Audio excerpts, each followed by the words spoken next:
2025 সালে যারা নাকি প্রবাসে আসতে চান, বিশেষ করে সৌদি আরব, কাতার, কুয়েত, বাহরাইন, মিডল ইস্টের দেশগুলিতে আসলে আসতে চান এবং একজন সফল প্রবাসী হতে চান এবং প্রবাসে আইসা আপনারা নিজের দেশ এবং নিজের ফ্যামিলিকে উন্নত করতে চান, সচ্ছল করতে চান, তাদের জন্য আজকের এই ভিডিওটি নতুন যারা প্রবাসে আসতে চান 2025 সালে তারা মনোযোগ দিয়ে দেখবেন এবং আপনার পরিচিত যারা আসতে চায় তাদেরকে এই ভিডিওটি শেয়ার করবেন। খুবই গুরুত্বপূর্ণ ভিডিও। আমার নিজের অভিজ্ঞতা থেকে আমি বলতে চাই যে বর্তমানে হাজার হাজার বাংলাদেশিরা আসলে প্রবাসে আসেন এবং প্রবাসে আইসা কতজন প্রবাসী বর্তমানে তারা সফল হইতে পারতেছেন এবং সাকসেস হইতে পারতেছেন। আমরা সৌদি আরব সহ বিভিন্ন মিডল ইস্টের দেশগুলোতে কিছু ভিডিও ফেসবুকে ভাইরাল হইতে দেখেছি, যেখানে অসংখ্য শ্রমিক তারা কাজ পাচ্ছে না, তারা রাস্তায় রাস্তায় ঘুমাচ্ছে, রাস্তায় রাস্তায় ঘুরছে এবং খাবার নাই এবং তাদের পাশে সহযোগিতার কেউ নাই। এমন অনেক দেখছি যে দালালরা, এজেন্সিরা তারা আইনা ঠিক আছে সাইরা দিছে এবং তারা কোনো কাজও দেয় নাই। তো কেন আসলে এরকমটা হচ্ছে?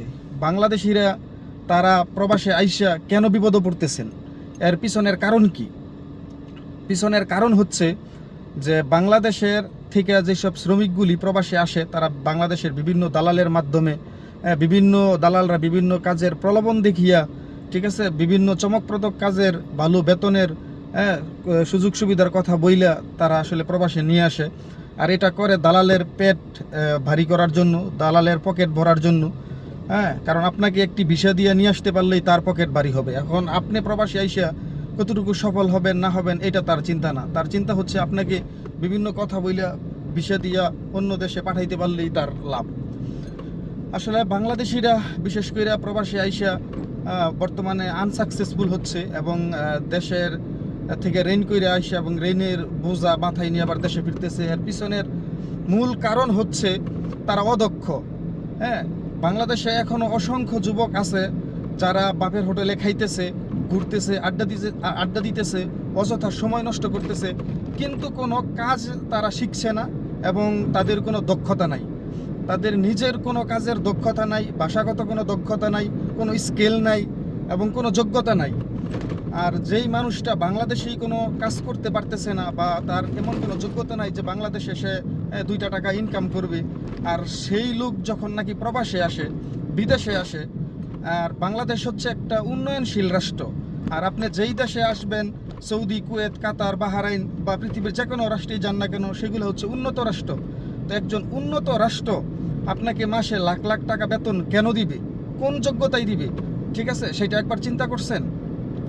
তো অসংখ্য প্রবাসী আসলে তারা অদক্ষ এবং তাদের কোনো যোগ্যতা নাই, কোনো স্কেল নাই এবং তারা ভাষাগত কোনো যোগ্যতাও তাদের নাই।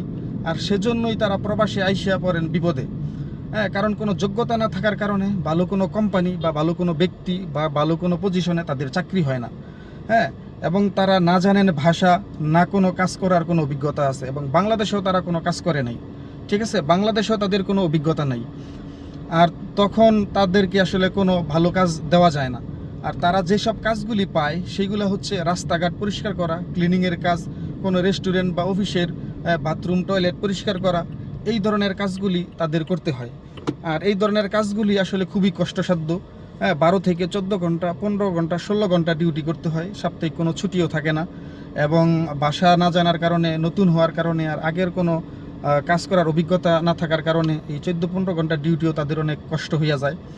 এবং সাথে টিম মেম্বার যারা কাজ করে তারাও অনেক গালিগালাজ করে, কারণ সে কাজ পারে না, ঠিক আছে, কাজ বুঝে না, সেজন্য অনেক গালিগালাজ সহ্য করতে হয়। আর সে পরে তখন বিপদে, কারণ দেশ থেকে ঋণ করে আসছে, অনেক বড় স্বপ্ন নিয়ে মাসে লাখ লাখ টাকা কামাই করবে, প্রবাসে উন্নত জীবন উপভোগ করবে। সেই জায়গার মধ্যে সে বাথরুম পরিষ্কার করে, রাস্তাঘাট পরিষ্কার করে, ক্লিনিংয়ের কাজ করে, 12-14 ঘন্টা ডিউটি, তার সাথে খারাপ আচরণ করে, ঠিকমতো বেতন দেওয়া হয় না, আর বেতন যেটা দেয় সেটাও খুবই সামান্য। কারণ কি করবে, তার কোনো যোগ্যতা নাই, কিছু নাই, তাকে তো মোটা অঙ্কের বেতন দিবে না। আর এজন্যই বাংলাদেশি প্রবাসীরা আসলে পিছিয়ে পড়তেছে এবং প্রবাসী আইসা অনেক দুঃখ কষ্ট সহ্য করতে হইতেছে। তো আপনারা যদি নিজেকে দক্ষ কইরা ঘুরা না তোলেন, তাহলে 2025 সালে পৃথিবীর যে কোনো রাষ্ট্রতেই আপনারা যান না কেন, ঠিক আছে, আপনারা পিছিয়ে পড়বেন, আপনারা কিছু করতে পারবেন না। হয়তোবা শতকরা 2-1 জন তাদের আত্মীয় স্বজন বা তাদের নিজের নিকট নিকট আত্মীয় বা নিজের আপনজন তারা 15-20 বছর ধরে প্রবাস করে এবং তারা একটা লাইন তৈরি করে ফেলাইছে এবং সেজন্য হয়তোবা 2-1 জনকে সেই লাইনে নিয়ে আসতে পারে, কিন্তু তাই বলে সবাই না, ঠিক আছে? বেশিরভাগ মানুষই বিপদের মধ্যে পড়ে। তো নতুন যারা প্রবাসে আসতে চাচ্ছেন, মিডল ইস্টে আসতে চাচ্ছেন বা পৃথিবীর যে কোনো রাষ্ট্রে যেতে চাচ্ছেন না কেন, আপনারা যদি, ঠিক আছে, নিজের কোনো স্কিল না থাকে, নিজের কোনো যোগ্যতা না থাকে, নিজেকে যদি দক্ষ করে ঘুরে না তোলেন কোনো কাজের উপরে, হ্যাঁ, শুধু কাজ শিখলেই হবে না, সেই কাজের উপরে আপনাকে অবশ্যই দক্ষতা অর্জন করতে হবে খুব ভালোভাবে, ঠিক আছে? তাহলেই সেই কাজ নিয়ে, সেই কাজের বিষয়ের উপরে যদি আপনি যান, তাহলে অবশ্যই মানুষ আপনাকে রেসপেক্ট করবে, ভালো বেতন পাবেন এবং আপনি সুযোগ সুবিধা পাইবেন, ঠিক আছে?